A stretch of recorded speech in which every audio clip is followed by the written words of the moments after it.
يا حبيبي.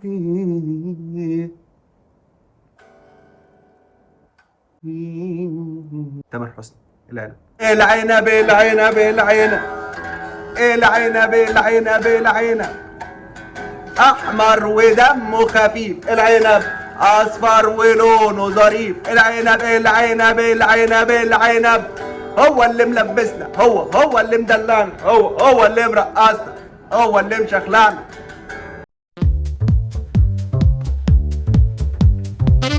انا عايز ابين الفنجان ده عشان يبان وانا بتكلم. جيت لكم النهارده يا جماعه برابع فيديو ليا على اليوتيوب، رابع اقوى فيديو ليا على اليوتيوب، يعني رابع اقوى فيديو ليا على اليوتيوب بجد. يعني تقدر تقول ان دي رابع مره ينطلق فيها اليوتيوب المصري. انا هفضل اقول كده لحد الفيديو العاشر، بعد العاشر خلاص بقى يعني. لما تبقى رايح لدكتور امراض الذكوره اللي خلق الصغير رشحه لك وقال لك عليه ايده خفيفه في فحص البروستاتا، اوعى تدور على فحص البروستاتا، اوعى. وفجاه تلاقي البنت اللي انت كنت عارفها في يوم من الايام في ظروف قاسيه وغامضه هي اللي قاعده وبتاخد منك الكشف. هل هتقول لها ايه ده انا جاي هنا عشان اعمل حسابي اني اشوفك، وتقوم مطرقع جامد جدا على المكتب؟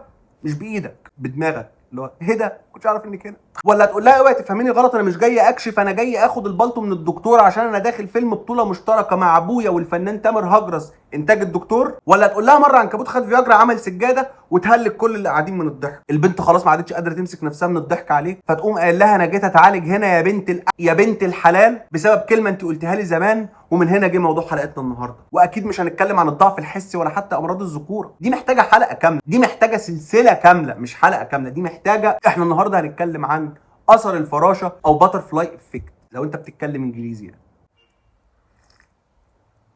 مثقف جدا، لا مثقف جدا.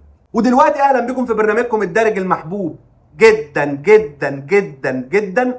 خدت بالك انت من الحركه دي؟ ده توافق عصبي عضلي جدا جدا. بس انا بعمل رقصه للفنان عصام كاريكا. اقوى واوسم واشهر واعظم برنامج في الشبكه العنكبوتيه وخارج الشبكه العنكبوتيه، احسن من الافلام، احسن من المسلسلات، احسن من اي حاجه، احسن عمل فني، ده اقوى عمل فني، مفيش اقوى منه، مفيش احسن منه، مفيش اجمد منه.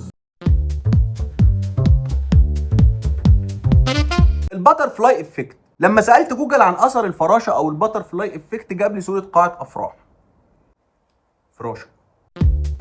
ولما سالت شاذ جي بي تي قال لي ان اثر الفراشه هو عباره عن حاجه بتحصل لك عشوائيه جدا بسبب حاجه حصلت لك عشوائيه جدا فبتؤدي الى نتيجه عشوائيه جدا. وفضل بقى ايه يقول كلام كده عشوائي، وانا بصراحه يعني بتخنق بسرعه اساسا. انا بمل بسرعه، بصدم بسرعه قوي قوي، يعني خلقي بقى خلاص كده يعني مفيش. يعني خلينا اضرب لك مثال على اثر الفراشه. بيقول لك لو واحد طرطر في اتوبيس في الصين ممكن خالك يجيله ضعف حسي. عايز تعرف ازاي؟ تعال اقول لك ازاي. مشلح برضو نفس التشليحه بتاعت الفيديو اللي فات عشان الهوا يجي بقى ايه، والمره دي كمان جو جميل. يعني المره دي انا حاسس بانتعاشه غير طبيعيه، مبسوط مبسوط بجد يعني. قال لك اللي طرطر في اتوبيس في الصين خدوه حبسوه. لما دخل السجن واتحبس طلع من السجن انسان مفيد ليه وللي حواليه. بعد ما طلع وبقى مفيد ليه وللي حواليه قال لك انا لازم اعمل اختراع يفيد البشريه، زي ان هو يقضي مثلا على التكاتك، على اي واحد بيمشي بمكنه ويشغل الاغاني بصوت عالي فشخ. قال لك انا لازم اعمل حاجه افيد بيها البشريه، فقام مخترع حبايه بس من مكونات طبيعيه 100% ونزلها للسوق المصري. في نفس الوقت خالد كان قاعد مع واحد صاحبه خريج زراعه، قال له انا عايز حبايه تظبط المسائل، عارف انت تظبط المسائل وتنعنش العمليه بعيد بقى عن سكه الادويه والحاجات دي. قال له ده في اختراع نزل السوق، حبايه بتخليك من مكونات طبيعيه 100% وب 5 جنيه بس. فخلك يروح يشتري الحبايه اللي هي مكونات طبيعيه 100% ب 5 جنيه بس. انت متخيل العمليه دي بتاعتك ب 5 جنيه؟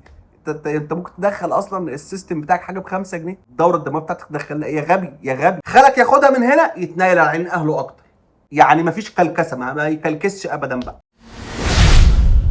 فده ببساطه شديده اثر الفراشه. احسن واحد شرح اثر الفراشه هو انا، مفيش حد شرح اثر الفراشه احسن مني. مفيش مفيش مفيش. يعني انا اعرف واحد صاحبي سمع بنت ماشيه في الشارع مع صاحبها كلمه منها فاكتئب بقى، اكتئب وقعد في اوضته بيلعب لول. البنت اللي هي كانت ماشيه مع صاحبها دي صاحبته اصلا، شافها ماشيه معاها التاني فلازم يكتئب طبعا. وده ملوش علاقه باثر الفراشه اصلا يعني. تخونه قاعد في اوضته دلوقتي بيلعب لول، ومن ساعه ما روبلوكس اتحظرت وهو سافر يعني اللي حسن ابو الروس بيعمله في حياته ده اكيد نتيجه تعويذه اتعملت في مكان غويط في وسط الغابات اللي هم بياكلوا خيزران عصيان، بياكلوا عصيان. وانا شايف ان موضوع اثر الفراشه ده منطقي بصراحه. يعني انا اعرف ناس بتاخد قرارات غبيه في حياتها، ده مثلا بسبب ان في واحد فسف المانيا مثلا. متخيل واحد فسف المانيا فتقوم انت واخد قرار زي الزفت في القليوبيه او في الشرقيه يا عم، عشان بتوع في مصر كلها يا عم. خلاص يا عم. والموضوع ما بيوقفش على كده، يعني في مصطلحات بتطلع زي التليباسي او مش عارف اللي هو تخاطر له.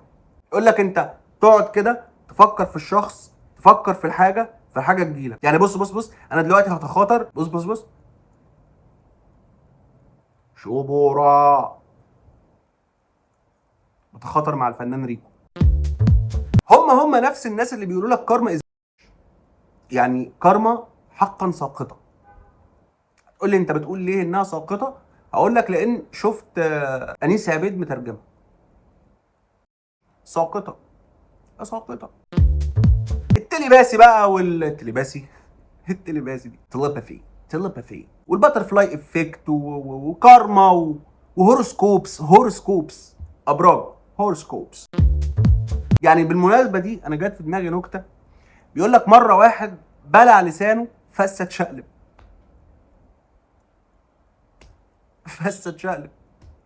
بلع لسانه. انا بقى مشكلتي مع ايه؟ انا بصراحه عندي مشاكل مع حاجات كتير قوي. انت لو تلاحظ اصلا تلاقي كل شويه بقول لك مشكلتي مع كذا مشكله.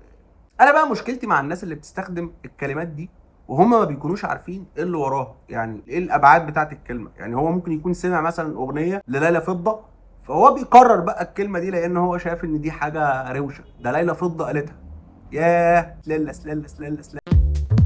وفي بقى ناس من المؤمنين بالباترفلاي افكت ومن الكارما والتليباسي معرفش، تلاقيهم بقى متجهين لحته السحر بقى والاعمال وجلب الحبيب راكع وجلب الحبيب زاحف. يعني تخيل كده مثلا انك تعمل كده، تروح لساحر تقول له عايز اجلب الحبيب زاحف، فالحبيب يجي لك وهو طفل بيحبي. في وحش قوي بجد، سيء.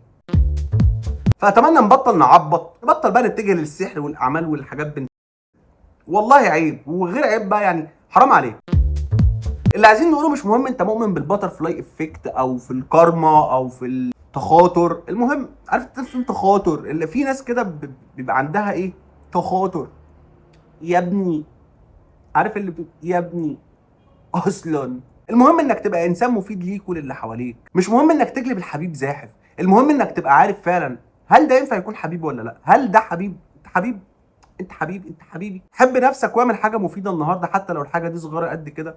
المهم ان انت تعمل حاجه يبقى ليها اثر بينك وبين نفسك. بيقول لك الحاجات الصغيره لما بتبقى ورا بعض بتجمل، يعني الحاجات دي بتتراكم. انت فاهم قصدي صح؟ انت فاهم قصدي. حاول تبقى انسان مفيد ليك وللي حواليك. ان ما كانش عشان خاطر نفسك يبقى عشان خاطر امك، ان ما كانش عشان خاطر امك يبقى عشان خاطر ابوك، ان ما كانش عشان خاطر ابوك يبقى عشان خاطر اخواتك، ان ما كانش عشان خاطر اخواتك يبقى عشان خاطر خلانك، ان ما كانش عشان خاطر خلانك يبقى عشان خاطر عمامك، ان ما كانش عشان خاطر عمامك يبقى عشان خاطر خلانك، ان ما كانش عشان خاطر خلانك يبقى انت مكرجه بقى. يبقى انت خلاص بقى، ده انت ما فيكش خير خالص يعني. ده انت يعني ضايع خالص. ايه ده يا عم؟ ده انا جبت لك العيله كلها. ايه انا كده خلصت الفيديو، بس لسه ما خلصتش الكلام. والفيديو ده برافو عليك قوي، شكرا حبيبي. تسلم على راسي.